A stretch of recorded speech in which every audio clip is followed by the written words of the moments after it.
before I want to start with the rest of this week's stuff, thank you, Banana Hammock 42, Oscar, for writing us back on YouTube. And as far as what I was talking about with budgeting and stuff, I'll go into a little more detail. It is very, very easy to get kind of caught up in just buying everything that looks cool. And the way these books run is it's not so much, you know, just telling a good story. It's also a business, it's a corporation, and they're trying to suck as much money out of you, the little guy, as possible. So they're going to have one half of the story continue in this book and another half of the story continue in that book. And Marvel and DC are the biggest culprits in this. When it comes to like books like Fear Itself, and all of a sudden there's fucking 8 jillion crossovers and you don't know which way to look, especially for somebody who's kind of just gotten themselves involved in this shit. So just try to stay in touch with the characters that you like. Don't feel that you need to get involved with every single aspect of the story, because a lot of it's just drivel. There's no real reason to, you know, look into every small page and piece of artwork that is involved in a story, because a lot of it is just so 6 avenues down and to the left that it has nothing to do with the main story. That's one. Second, when it comes to budgeting and you want to pick up like a bunch of trades that you really like or that sound good, or we've recommended, or your boys have recommended, or whatever, either way there's a trade you want to get, chances are at your local comic shop it's going to be full price. I will never buy a trade at my comic shop because it's always full price. And I want to draw you an example to the first book I want to tell you all about today. The Lords of Misrule by Radical Comics. This is a hardcover novel that's done in several different chapters in kind of like a Tales from the Crypt-ish kind of way, with 6 or so different stories going on, and all of them converge in the middle into one main story. Now this book is $25.95. I got this for $4 on Amazon. I went there, Amazon itself had the price for like maybe 15 bucks, and then it said used and new right there on the side from $4. I said, click. I'm saving $8, man. I mean, you know, it may seem like chump change, but after a while, $8 and $8 and $8, it adds up. And before you know it, you probably could have bought yourself a SpiderMan #1 or something. So, but as far as the Lords of Misrule go, basically this guy is looking into this ancient race called the Shai, spelled S-I-D-H, weird. These creatures were like the original race that inhabited Earth, and they kind of had to take a backseat to man because man bred like locusts, basically, and they took over the territory of these ancient gods, and now these ancient gods just, they like to fuck with us. So every rotten, horrendous thing that happens to us, pretty much every ghost story and every monster story and every strange disappearance and stuff like that is all a result of the Shai, and particularly this one horrendous beast called Blue John, the war pig who you see on the cover here. And a lot of this story is pretty much how he relates to the main character. In between you find a couple of little snippets where like the main characters in the story work for this I don't want to say arcane newspaper, but it's like the National Enquirer of ghost shit. Like they just print ghost stories in a newspaper kind of thing. And every now and then you'll get a little interruption into the main story that, you know, you got 2 or 3 pages of like a newspaper article to read. And, you know, I read through it all. It tends to be a little bit of a distraction. It's done kind of like Watchmen style with the whole newspaper thing. But, overall, I would give this book a solid B. There are a couple of misspellings and misprints grammatically, but I noticed it was all in the newspaper section, so I'm not sure if that was done on purpose or not, but it got a little annoying after a while whether it was done on purpose or it wasn't. But overall, it was a good book. It was entertaining, and it's a long read. It's probably a good 250 pages or so of just, you know, straight comics and shit.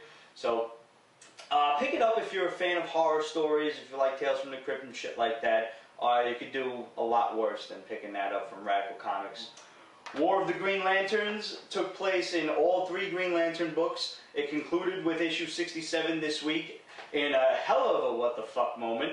Kind of a holy shit, look who's wearing a ring moment. I'm not going to ruin any more of that for you if I haven't already, but I'm sure you've seen, you know, bloggers and shit online and pictures and whatnot, so you kind of know what happens at the end of this. And pretty much I really did like the picture of Hal Jordan at the end, where he's just kind of looking at his empty hand and said, this wasn't how it was supposed to end. And now, you know, this is done, and now you've got 2 other books billing War of the Green Lanterns, The Aftermath. These books are pretty pointless, honestly. They don't even pick up the end of the story. It's now got 2 solo stories with Guy Gardner and John Stewart, and they're not even mentioning really what happened to Hal Jordan. They're just kind of picking up and going on about their day like shit's sweet. And shit is obviously not sweet if you read Green Lantern 67, which I highly recommend you do. I loved War of the Green Lanterns. These 2, I'm not sure if these are even surviving the DC 52 reboot or not. I wouldn't really miss them if they didn't. Green Lantern Corps I might miss, because I do like seeing adventures involved with the other members of the Corps. Maybe if they started doing a little bit more with other members of the Corps as opposed to just John Stewart, Kyle Rayner, and the rest of them. I mean, you know, if all the bad shit happens on Earth, so we need 4 fucking Green Lanterns. But I'm really anxious to see what befalls Hal Jordan and you know, the rest of the Corps after DC reboots itself. But like I said, you know, budget yourself. You don't necessarily have to pick up these other 2 sister titles if you don't want to. The main story starring Hal Jordan, if that's what you're into, is centered around Green Lantern. So just, you know, like I said, know where you're throwing your money, and it's completely up to you. You can't let nobody tell you how to spend your money and what to read and what not to read. You can only take some recommendations, pick something up. If you don't like it, don't feel like you gotta continue it. Who the fuck, yeah. I mean, I'm stupid. I'm continuing Batman the Dark Knight, even though I really like David Finch's artwork. The story's okay. This book actually has the audacity to still be to be continued at the end. You know, at the rate this book is coming out, the issue 4 should be out sometime around December, and for some reason it's starting over with issue 1 when DC reboots itself. I can't wait to see how that fiasco turns itself out. What with DC being so wonderful with stuff shipping on time and whatnot. By the way, guys, if anybody is actually reading Batman the Dark Knight, who the fuck is this demon-looking Joker dude at the end? That's like controlling the Penguin. But I was like sitting there like, huh? So if you know, please write to us. questions@peachbasement.com, facebook.com/peachbasement. Hit us up on Twitter, etc. You know, there's plenty of ways to get in touch with us, guys. Let us know what you're reading.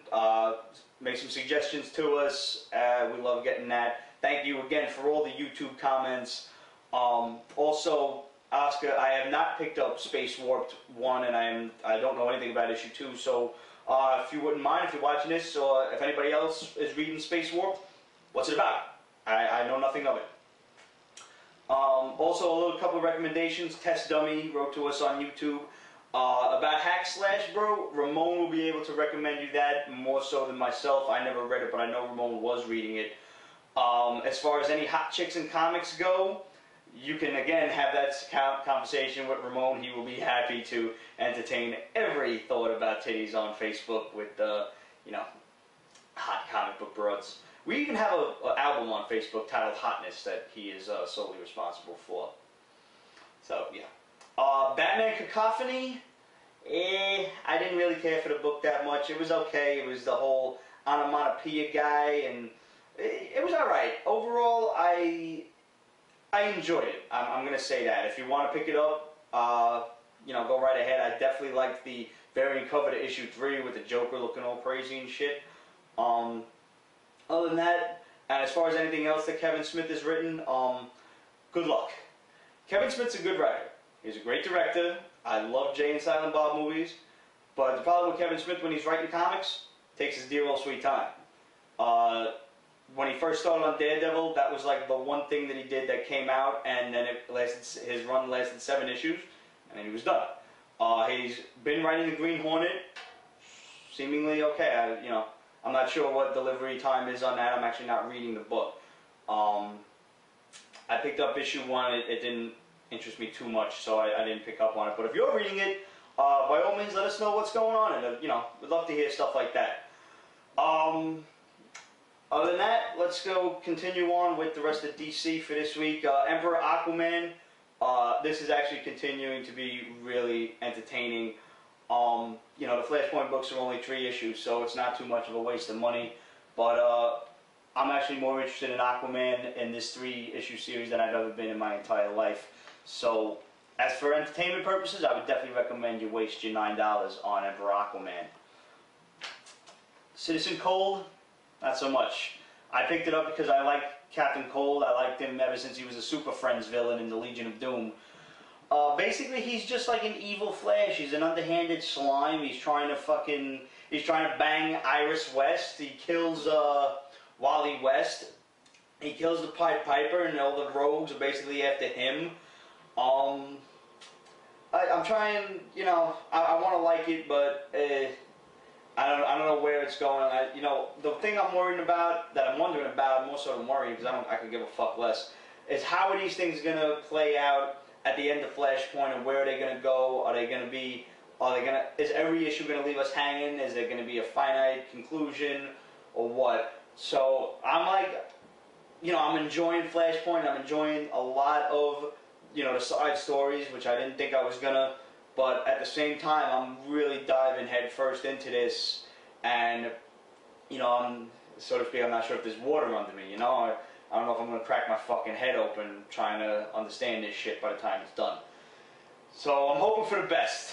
You know, I will keep you posted on everything Flashpoint in the future, over the next 2 months, and pretty much we've all just got our fingers crossed for DC at this point, and all of our favorite heroes, and hope they come out as scatheless as possible, as unscathed. They're not going to come out unscathed, so less scathed, I guess.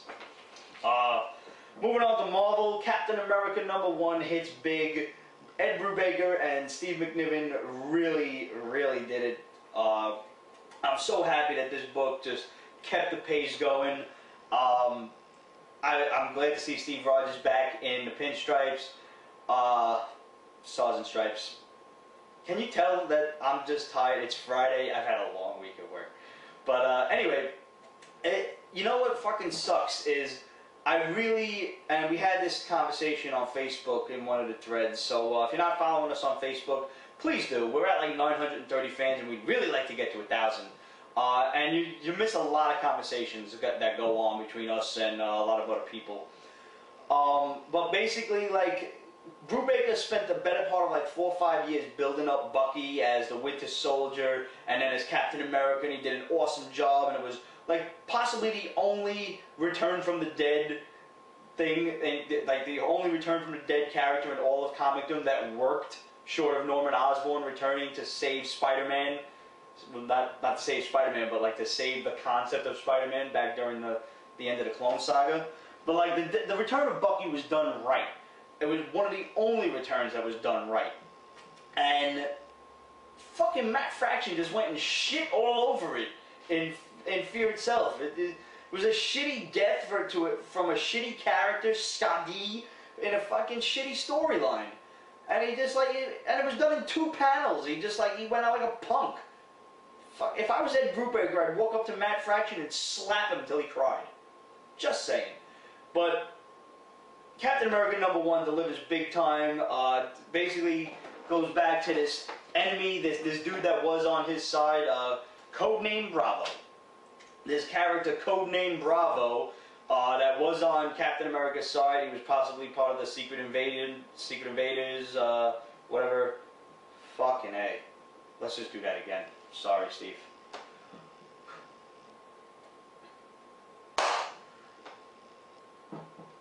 This guy, codename Bravo. He was on Captain America's team back in the 1940s with Peggy Carter and Nick Fury and Dum Dum Dugan, and basically he hates Captain America because Cap got the girl and he didn't. So now he's teaming up with Baron Zemo to kill him. Fair enough. It's a good start. It's another, you know, it's Cap versus another kind of super soldier, a little reminiscent of Masterman, who was like the Nazi super soldier. But overall, a good book. McNiven's artwork is always awesome. I'm glad this book didn't lose any steam because Captain America has been one of my favorite books ever since Garth Ennis left Punisher Max. and Captain America kind of had to step up into the first book I read on the train ride home category. Couple people wondering why I'm still hooked on FF. Hooked on is a bad word. I didn't mean to use that word, but why I'm still buying it in the first place, this is the reason. I was done with FF until I saw this was the cover to next issue, and comic book returns that could possibly be done right. Black Bolt is back. We don't know how yet, but basically we are given kind of a clue. This whole book is dedicated to hundreds of thousands of years ago in the Kree.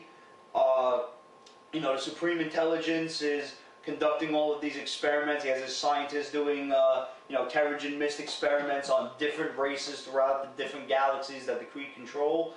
And they find out that, you know, this could possibly really blow up in our faces, so they try to decimate all the experiments and kill everybody, but the Inhumans wind up surviving, and it basically just appears that, you know, Black Bolt was destined to somehow survive. Maybe he did not get killed when the Terror Bomb went off and the fault line opened up in space. Maybe he was just sucked into the fault, which is kind of what it appears like at the end of this book. I don't care. Whatever it is, I'm happy Black Bolt's alive. He was always kind of one of my favorite characters. He was very underdone, which I kind of appreciate, because the more a character gets done, the less good he is. Like, you know, Deadpool, Wolverine. It ruins him. You know, I wouldn't want to see Black Bolt have a 6-issue miniseries, or God forbid, an ongoing. Maybe Matt Fraction will write it. Who knows? The only thing Matt Fraction ever did that I liked was Iron Fist. And Matt, that does not redeem you for Fear itself, and it does not excuse you for killing Bucky. You fuck. So I'm going to continue FF until I find out why Black Bolt's back, and probably towards the end of the Reed Richards or Evil storyline, and then I'll probably quit that. Ultimate Fallout issue 1 of 6 came out this week. Really just a heartfelt story with everybody talking about Peter Parker with Spider-Man. The classrooms are empty, the teacher's crying, Flash Thompson sitting there like a goon was like, am I the only one that didn't know Pete was Spider-Man? J. Jonah Jameson is having trouble writing the obituary article, and a really amazing shot of St. Patrick's Cathedral on 5th Avenue, and just the crowds have lined up to you know, for Spider-Man's funeral and everything, and Tony Stark is telling Aunt May, like, listen, if you can't do this, I understand, we'll take you home, but, you know, we didn't plan this. This is just the people of New York that turned out for your nephew, for Spider-Man, because they love him. And at the end, Aunt May's, like, crying, you know, very heartfelt moment, and she sees a little girl that says, she's got a burn on her face all fucked up, and she says, Spider-Man saved me from a fire so I didn't die when I was little. And it's just a really great book. I cannot promise you the other 5 issues are going to be as good, but issue 1 is definitely worth your time. If you've ever been a fan of Spider-Man, and if you've ever been a fan of the Ultimate Universe, definitely pick up Ultimate Fallout #1. Ultimate Avengers versus New Ultimates concluded this week. I finally got issue 5 back, and I got issue 6. It concluded pretty much the only possible way it could. You know, Gregory Stark was killed, and that's about it. Nick Fury's back in control of the Ultimates, and that's about it. You know, it was an entertaining story. It concluded as good as a Mark Millar story could possibly conclude. You know, Mark Millar's not always miss for me. He's hit or miss. You know, he's batting what I guess your average major leaguer would, like 250, 290, maybe, tops. This one was decent. It was definitely better than, you know, somebody else's run on the Ultimate Avengers and the Ultimates. Jeff Loeb! Jeff Loeb! His stories were pretty bad. So this is a welcome change from that. Can I recommend it? Sure. Go out and pick it up and trade it. It was entertaining. It'll probably be out in like a month or so. Fear itself, Spider-Man concluded this week with a big old battle between Spider-Man and a possessed thing. I was right about this book from Jump Street. I didn't like it after issue 1. And my buddy Rich told me, no, issue 2 was good. It was good. You know, everybody in the city is afraid, and Spider-Man's, you know, giving them hope and everything. So you should pick it up. So I went and picked it up, and it sucks. There was a whole big fight between Spider-Man and the Thing, and Spider-Man realized, like, he punches him in the face, and the Thing's like, what, bitch? And he fucking hits him with the hammer and, like, crushes his chest and shit. And Spider-Man dies, and then the doctor brings him back to life with the fucking paddles, and Spider-Man comes back, he's like, oh, don't touch me, bitch! And she's like, wow, I can't survive another hit like that again, and then the thing gets bored and leaves. So that's the end of the story. And then everybody's like, Spider-Man gave them hope, and they tell all about the people that Spider-Man saved. Stupid story.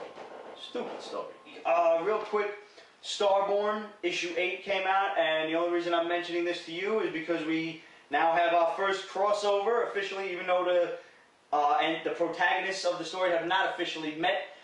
We have Soldier Zero taking on the Pride, and this is all happening in Starborn, and it tells you right here, find out Soldier Zero's fate in Soldier Zero issue 10.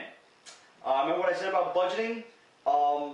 That budget could do a lot worse than to pick up the Boom Studios Stan Lee Presents, The Traveler, Starborn, and Soldier Zero. These 3 books are fantastic. I cannot wait to see how they tie into each other. I can't wait to see all the main characters meet and find out what the hell is going on. This is all part of some really big story, I can tell, and like every time I read the book I just get more and more anxious. Like I'm like, fuck man, get on with it already. I wish this book came out 2 weeks, every 2 weeks. It's that good, I assure you. If you don't know which one to get, drop something, get them all. Shit, man. They're good. From Aspen Comics, Caras Magic issue 2 came out, and we are now introduced to the big bad evil wizard who walks into this weird, like, supernatural bar like they got in DC. I forget what the bar is, but you know, like Etrigan hangs out there, and Zatanna, and all the other magical creatures. Well, we got one of these in here, and there's like a werewolf and a minotaur. There's the bodyguard, the bouncer rather. There's vampires and fairies and ents and shit. And the big wizard comes in, and he's like, yeah, you all know me, and you're all afraid of me, and with good reason. And then he kills them all and absorbs their magical power. And this dude comes in, like the Hank is the lowly Vegas wizard, and he was taught that magic is real at some point in his life, and he understands that magic is real, but he never thought that it was kind of real to this extent, especially when his cat starts talking to him, and he gets like, you know, almost gets the shit beat out of him by this weird looking creature that kind of looks like the Thing, actually. Kind of looks like the Thing in, you know, current Marvel books. So basically now he meets the heroine at the end of the story, and she's going to help him kind of come to grips with the fact that he's probably going to be the one to save the world and defeat the evil wizard. It's a really entertaining story. I have one complaint about this book. The cat turns around and says to him, like, listen, I wanted to reveal myself to you a long time ago. I've been able to talk since I was born, basically. Not all cats can, but, you know, like, some cats are magical and we can talk. And I've always wanted to conversate with you and tell you what was going on. Conversate is not a fucking word, Aspen Comics. Conversate was a word used by Biggie Smalls in one of his songs, and that is what we call artistic license. He was a poet. He can use a word like conversate. The real word is converse. Please check your fucking dictionary. And I don't mean Urban Dictionary, asshole. Converse. Pete's Basement. The more you know. Stay in school. Lady Mechanika, issue 2. Finally! Finally! Good book. Very wordy. They're trying to get a lot of the plot line out really early on, so you got a lot of word balloons to contend with this. But basically, we're introduced to this, excuse me, master mechanic named Kane, who may or may not be responsible for building Lady Mechanika here. We're introduced to one of her mortal enemies, this girl Catherine, who basically we find out she saved her as a child. She broke her out of this like factory that she was imprisoned in, but Catherine turned out to somehow be an evil cunt. We don't know how yet exactly. But I'm just happy to see this book back. I love Ed Benitez's artwork. It's a fun book. I really hope I don't have to wait another 3 to 4 months for the next one. You know, I can't wait to see where this thing goes. The concept of it's like an industrial Final Fantasy world in the Old West. It's weird, but like there's airships all over the place and crazy machines and also demons and monsters and shit. And everybody thinks this guy Kane was doing weird experiments, and you know, as well as like he was like imbuing demonic powers into the machines he was building. So I want to see this guy Kane. He's just kind of, they show him from behind in like the tuxedo with tail and a top hat and shit, carrying a girl that looks like Lady Mechanika. So I'm not sure if that was a flashback or if they were showing him having kidnapped the body of a dead girl to do some more crazy experiments on, and maybe he's got himself a new lab. But if you are reading Lady Mechanika, hit us up on Facebook and let us know what you think. If you're reading Caras Magic, let us know what you think, please. And finally, I have Alan Roberts' Crawl to Me, which I thoroughly enjoyed. I put this shit up on Facebook before. Crawl to Me is, this picks up the crazy right where Wire Hangers left off. That was how I put it on Facebook, and that was how I'm putting it to you now, because I like that line. I'm very proud of it. This book is nuts. Basically, it has this one dude, he's waiting for a furniture delivery. He's talking to his wife, says, you know, no, honey, don't worry about it, I'll wait for the guys. You know, if you come up here and there's no furniture, then where are we going to sleep? And all of a sudden, right next door, the cops get into this shootout with this weird, like, child molester kind of guy, crazy Freddy Krueger looking motherfucker. And there's this big shootout, everybody gets killed, the guy goes down to investigate, and the dead guy, the dead child molester, reaches up, grabs his leg, and says, "Hello, it's you. I know you. Do you remember me?" And the guy's like, "What? What are you talking about?" He's like, "No, no, this can't be happening again." And then everybody starts to explode and disappear into thin air, like poof, poof. The cop cars are gone. Everything was just a massive hallucination. The whole first issue is a massive hallucination that you're basically giving like, all right, this guy's, he's a little touched in the head. He's possibly a couple of cans short of a six-pack. Basically, Alan Robert had said to the effect of this book, you will not see it coming. So I'm curious to know what he means by that. I want to know what the end is going to bring. The end of this book has the guy on the phone with his wife. He's like, honey, it happened again. No, I forgot to take my pills. I know I should have been taking them. And he pulls the pill canister out, and he looks at it, and right there written on it, it says, don't trust her. So, is that another hallucination, or what? Is somebody fucking with him? Is his own head fucking with himself? Who knows? But it's definitely interesting, and I definitely recommend you pick it up. It's only going to be 4 issues long, and let's face it, we've all spent money on dumber shit, worse shit. This is cool. If you like horror books, if you like mystery and suspense, this is definitely the book for you. It promises to be crazy. If it's half as crazy as Wire Hangers, you'll enjoy it. So, that about does it for me at the basement this week. Promise you we will have a round table next week. And come visit the Pete's Basement crew at Midtown Comics next Thursday, the 21st. I believe that is, 21st, 22nd, whatever that Thursday is.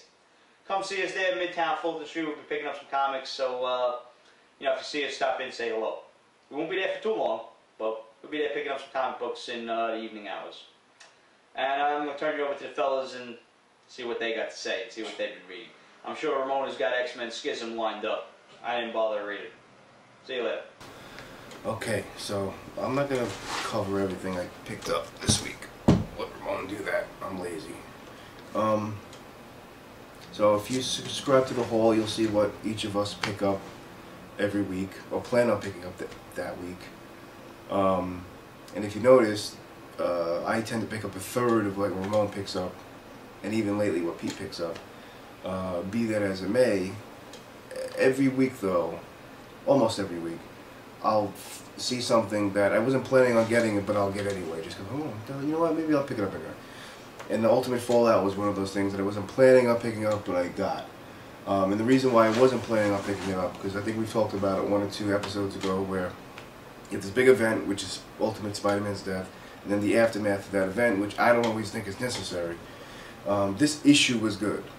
You know, it just showed everyone's reaction to his death. Aunt May, J. Jonah Jameson, Gwen Stacy,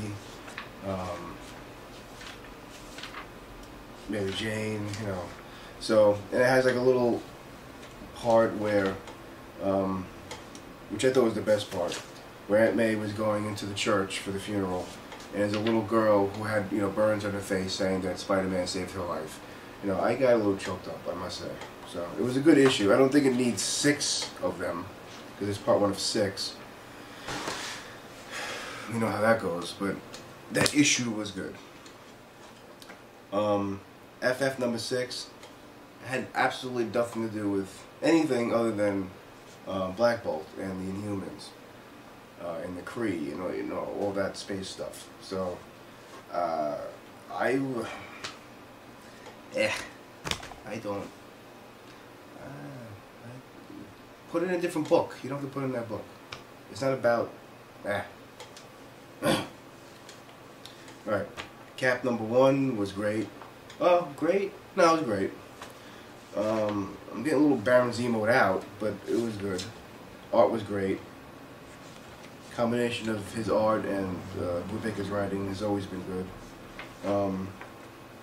You know, it's just that it's always, his writing is always good because it's realistic and but also comic booky all in one, and you know, if that makes any sense. So realistic in a comic booky sense. Okay.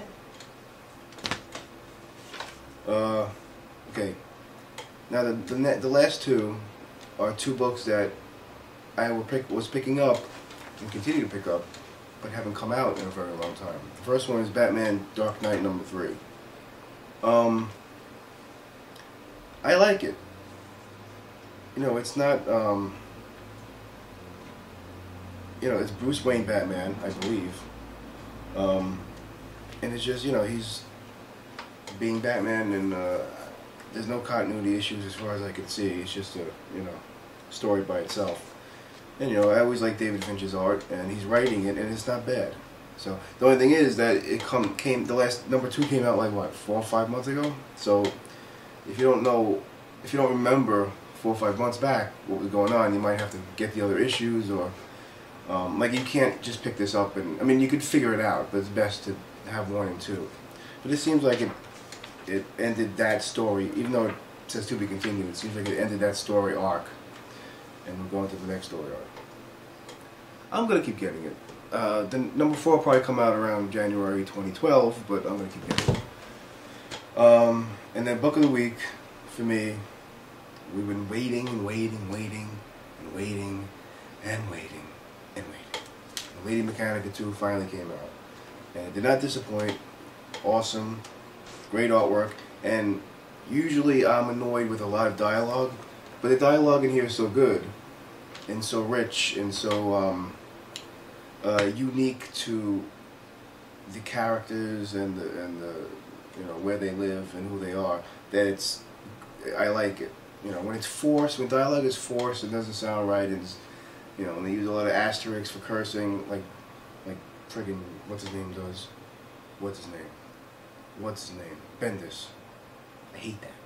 I hate that. You don't have to write asterisk, asterisk, asterisk, something, something. Just write, you know. Anyway. Okay, it's like putting Goodfellas on regular TV and bleeping everything out. Or any movie that has a lot of cursing in it, bleeping everything out. Who wants to watch that? Just buy the DVD. Anyway, artwork is awesome. Awesomeness. Awesome. Awesomeness. Not just awesome. Awesome. Awesomeness. What was that noise? The story is great. You could figure out what the plot is without needing number 1, but I would, you know, you kind of, it's best to have number 1. And even issue 0 is good, just to get a better idea of the character and the world that she lives in. So, if you're not picking this up, there's something very wrong with you, I think. Very wrong with you. You might need some sort of psychotherapy if you're not picking this up. And the same goes for Chew and Goon and other stuff that I like. So that's that. I'm going to see Paul McCartney tonight. That's right. That's right. By the time this airs, I will already have done that. So, but yeah, that's right. That's right. See you next time. Welcome to another episode of Peace Basement Segments. You know what? Why don't you tell us why we didn't do a segment? Send us your comments, your jokes, your wisecracks on why are we giving you another segment episode? I would like to know. Questions@peacebasement.com. Anyways, first off, Robbie Bradford asks, what the F do you do with all the books you buy after you read them? And what do you guys think of FF as a whole series? What I do with my books is very private. Can't tell you. National security. Sorry. What I think of FF as a whole, I like it so far. It's really pussyfooting around the whole Black Bolt thing, which is really getting on my damn nerves. Truly. So, overall good. Could be better. Aspen really kicked it up this week. Did really fantastic. 3 books came out that I've been looking forward to, and that really were good. They were just good. They were successes. And if only there would be more regular, I'd be happy camper. Caras Magic, number 2. Yes, Caras Magic. If you didn't pick this up, you should go get it. Don't wait for the trade. This is good. Really interesting take on magic and the consequences of it, and it's not pussyfooting around with boom, magic could do this, magic could do that. No, it's already been done. There are already consequences from the beginning. Issue 2, the world's going to shit. Pick it up. Recommend it. Executive Assistant Orchid, the Hit List Agenda, issue 1 of 3. Now there's going to be a few executive assistants: Orchid, Dandelion, sunflower seeds. Okay, I'm kidding, but there are a few of them. I don't know the name of them. They escape me. But I like them. I like this whole world they created. I think it's ballsy that they want to have a few executive assistants out. I think they could have done this properly and let the series run on for a while. But this is also good. It works. It works. Just kind of ballsy to have 3 or 4 executive assistant books out at once. $2.99 a pop is still $2.99, but yeah, it's good though. If you could spare it, go for it. If not, watch us. We'll review it. Lady Mechanika number 2, probably one of my favorite books out there. Period. Again, I wish it'd be out more often than not.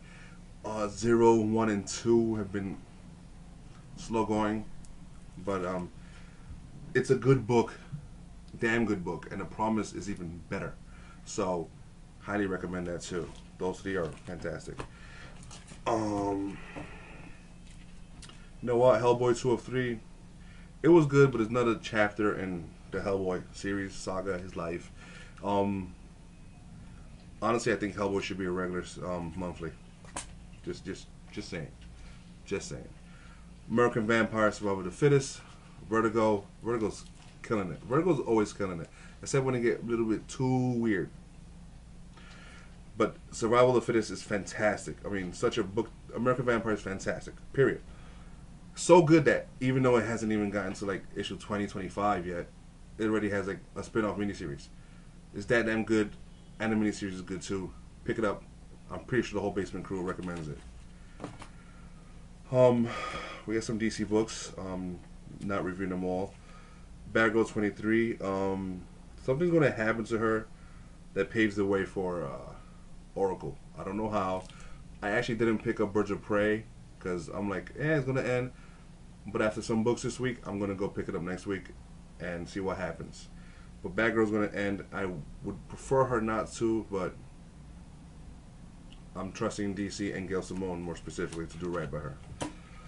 The frustration of the week was Batman Detective Comic Books, or as it should be, is just Detective Comic Books. Detective Comic Books should not be rebooted. Detective Comic Books should be left the hell alone. In this series, this story arc right now, which is mainly revolving around Gordon and his son, and occasionally Oracle, or Barbara Gordon, because she's no longer Oracle, because Oracle died. Oh, I'm sorry. His son is a nut, but it's a good, true crime, gritty story of Gotham. A detective comic.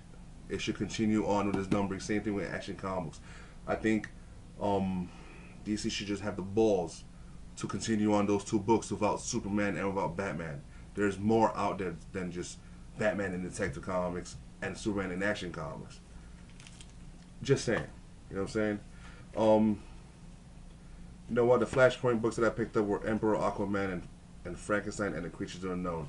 They're both good, but I'm not reviewing it because it's Flashpoint. The book that's really surprising a lot of people, and it did me too, but I kind of saw it coming, especially with the movie, was Green Lanterns, or Green Lantern, but they added a stupid ass because of the war in Green Lanterns, number 67. Spoiler alert, Sinestro has a green ring. That's it. Now we wait for the reboot. That's it. Yes, it was hot, but ask yourself, why is Sinestro all of a sudden the star of the book? And truth be told, he's been the star of the book for a while now. Hal Jordan I find kind of lame. So, Sinestro is kicking ass. Green Lantern Corps 61 was disappointing. I'm not even mentioning it. Not reviewing that. Red Robin 25 is a book that's not being brought back. Seeing Red Robin, Tim Drake, the way he is now, I really hope they don't change him too much. I'm trying not to curse. Trying not to. Here we have the Black Bat, which is Cassandra Cain, which was the second Batgirl, and she's an incredible martial artist. If you don't know anything about her, Wikipedia her, Google her. I mean, she just kicks ass. She's incredible. When they dropped her as Batgirl, I was disappointed. And to tell you the truth, they did an incredible job bringing up a spoiler to replace her. And this was done really well. The future Batman, let's be real. He should be Batman in the future, Tim Drake, not Damian Wayne. But that's a whole different geek conversation for later. The Unwritten by Vertigo, issue 27, it's fantastic. It is not jump on friendly at all. It isn't. But Vertigo does that, and they get away with it because they just put out good stuff. Great story. Fantastic. Now, yeah, actually, man, I'm giving so much acclaim to these books. Yeah, I don't have the book of the week. I'll get to you in a minute. Anyways, I highly recommend Unwritten. I would say trade it. Okay, Witchblade number 146 was good, but in the back of my mind, I'm fully aware that Stefan Sayek and Ron Mars are going to be off the book soon, and they're such a good damn team that I'm like, I'm bracing myself like for them leaving, and it's unfair to the next team, creative team, and to the current team. Also, it's $3.99. What the hell's up with that? But it's a good book. It's jump on it. 146 new story arc. I recommend it. You know what? Captain America #1. It was alright. That's it. That's all I'm gonna give it. It was alright. I didn't like the way the last series ended. Him getting this new book now, and of course everything goes back to some shit that happened in World War II. Cause shit always happened in World War II and still fucking lingers. I told myself I wouldn't curse. FF #6. This issue was a cop out. Black Bolt was barely in it, and that sucked. You had him in the cover last month. Actually, it was last week. You had him in the cover this week. What the hell? Show him. Have him prominent. Stop pussyfooting. Is that the word of the week? Pussyfooting? Anyways, Journey into Mystery was almost the book of the week. Almost. It just kicked ass. 625.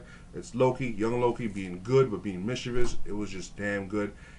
I recommend this book. If you're not picking it up, it's better than all the other Thors. It is. It's just nice all around shit. It's the best Fear Itself book. It's better than Fear Itself. New Mutants, Nate Gray's back. That's it. That's all I'm talking about. New Mutants 27, Nate Gray's back. Keep it moving. Ultimate Fallout #1. Book of the week. Now, normally I don't like these cheesy, he's dead and they're all mourning him shits because I still have flashbacks of Superman's death and how the comic was bagged and how they gave you that shit you could wear around your arm and stuff like that and a bloody Superman symbol. But this was done so damn well. It was like almost emotional. I didn't cry. Ramon don't cry for comic books. But damn good. Damn good. Book of the damn week. Seriously, pick it up. You're not picking it up, you're losing out. Just on issue 1. I don't know what 2 says. 2's next week. I'll let you know. No. Okay, disappointment of the week. Schism. Really? Spoiler alert. Sentinels and Hellfire Club. That's it. That's the Schism. That's the shit that's gonna cause drama. The shit that was causing drama in the 60s is the shit that's causing drama in 2011. Really? Just, it's the movie, except add Sentinels. That's it. I'm done. See you next week. Go on. Alright, let's see what we got in the way of indie stuff. I kind of talked over the clap, didn't I? Fuck. Alright, let's do that again. Oh god, what the hell is this guy's name?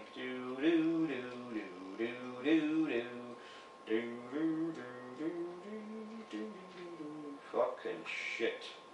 What the hell is this asshole's name? Pause there for a second.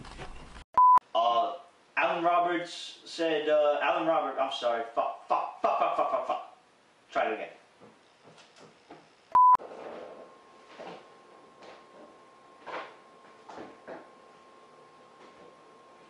What are you sneaking down for? What?